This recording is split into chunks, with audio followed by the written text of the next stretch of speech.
Siapa yang sebenarnya mengontrol semua uang kita? Untungnya, masyarakat tidak mengerti tentang konsep perbankan dan sistem moneter. Karena kalau mereka mengerti, saya percaya akan ada revolusi besok pagi. Arti dari quotes itu apa?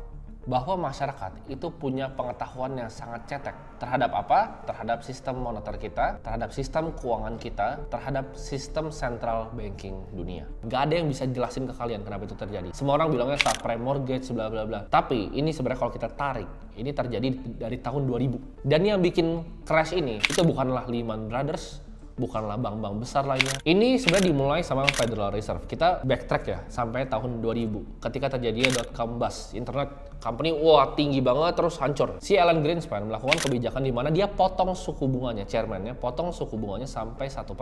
Ini untuk apa? Kalau misalnya suku bunga 1%, ini encourage orang untuk apa? Ya, untuk minjem uang. Untuk minjem uang untuk beli apa? Untuk beli rumah. Karena suku bunganya 1%. Jadi untuk dapat uang tuh gampang. Semua orang beli rumah. Kalau semua orang beli rumah dengan minjam, apa yang terjadi dengan harga rumah? Karena semua orang minjemnya gampang, harga rumahnya naik, terbang. Simple kan? Itu simple logic. Bunga lebih murah, kita pinjam aja sama bank, kita beli rumah, terus rumahnya naik semua, ya kan? Tetangga kita beli rumah naik juga harganya, tetangga kita beli lagi naik juga harganya. Jadi semua orang ngerasa ini ekonomi yang makmur, semuanya tambah kaya. Tapi tambah kaya dari apa? Dari uang yang dari angin sebenarnya. Jadi kalian bisa bayangin nggak sih? Itu yang terjadi dari 2008 itu karena cuma satu kebijakan tahun 2000. Ya dia motong suku bunga sampai 1%.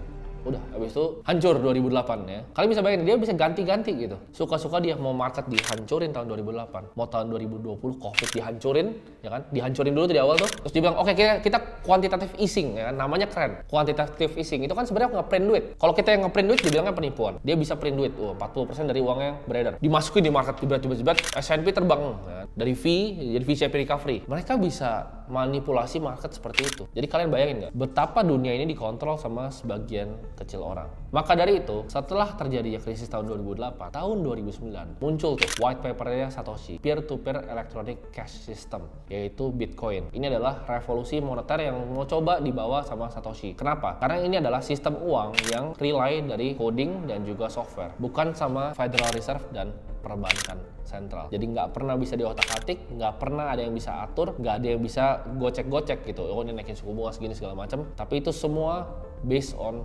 coding, matematika dan juga fisika.